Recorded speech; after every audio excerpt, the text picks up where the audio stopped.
Hello, today I'm going to show you the standard if function. The if function is incredibly useful. There's many ways you can use it. I'll show you two ways today. We have one and two. The if function is a logical function.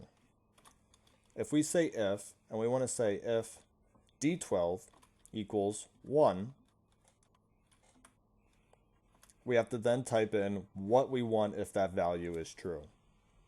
Let's say if D1 is 1, we'll say good, and we have to add quotations for text. Good. If D12 is not 1, what do we want to say if it's false, if it's not correct, if it's not true? Let's put down wrong.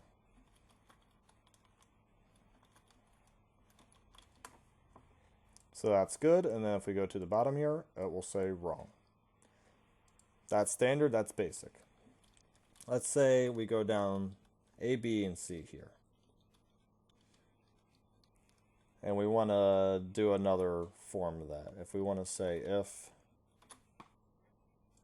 F12 here equals, and we have to put quotations because A is a text, it is not a number. F12 equals A. What do we want that to say true? Let's say A's mean you got 100%. We can just put down 100. Now, if you want to add the percent sign, you will then have to go, sorry about that, trying to use the arrow keys. You will have to then add the quotation, so you get to pick. And if that is false, what do you want it to say? But here's the problem. As you see, we have B and C. So how do we get other values if there's more than just two options?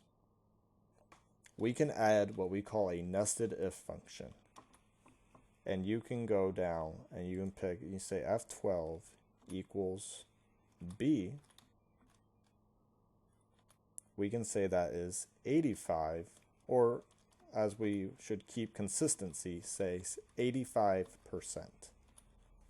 And we can do this up to, I think it's 265 times or something. So never worry about having too many what we call nested if functions.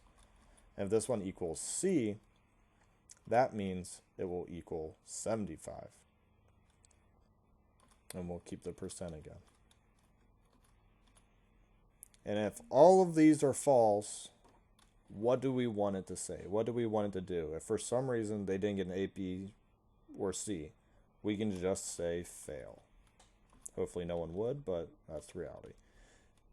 You don't have to add all the parentheses. Excel's pretty good about usually catching you up on them if you miss one. But in case you just want to, you can add them in yourself. So that's 100%. If we drag this down, it should go 85 to 75. Now let's say we made this an F. Fail. As you can see, and even if we made this a D, it'll still say fail, but instantly change it to B, it's 85%.